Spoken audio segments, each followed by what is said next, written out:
என்ன இந்த டே 75 ஃபுல்லாக ஒரே போரிங்காக இருக்குன்னா சில விஷயங்கள் இருக்கும் போல இருக்குங்க. 75 நாட்களை கொண்டாடுவதை ஹவுஸ்மேட்ஸ் ஒவ்வொருத்தவங்களும் அந்த பிளாஸ்மா டிவி முன்னாடி வந்து ஷேர் பண்ணிகிட்டே இருக்காங்க. விஜயவர்மா நான் ரொம்ப கம்ஃபர்டபுளான ஒரு ஃபேமிலியில் வளர்ந்தேன் அப்படிங்கிறாங்க.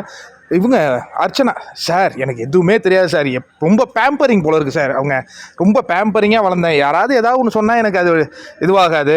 பட் இந்த வீட்டில் வந்து இவ்வளோ பேர் கூட நான் சர்வே பண்ணணும்னு நான் நினைத்தே பார்க்கல. இது எனக்கு ஒரு நல்ல அனுபவம் கொண்டு போகிறாங்க.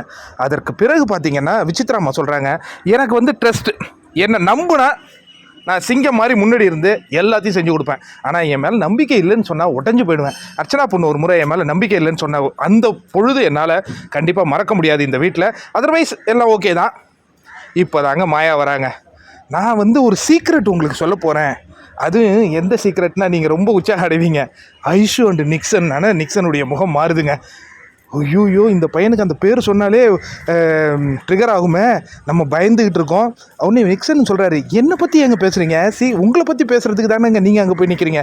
இல்லை இதை நான் சொல்லித்தான் ஆகணும், ஜாலி மூடில் தானடா இருக்கோம் அப்படின்னு அந்த சொல்ல போகிற விஷயம் வந்து ஒரு மிகப்பெரிய பிரளயத்தை ஏற்படுத்த போகுதுங்கிறது நமக்கு தெரியும். ஏன்னா இதே மாயா வந்து பூர்ணிமாட்ட சொல்லியிருக்காங்க, நிக்சனுக்காக நான் எவ்வளோ செஞ்சேன்ட்டு.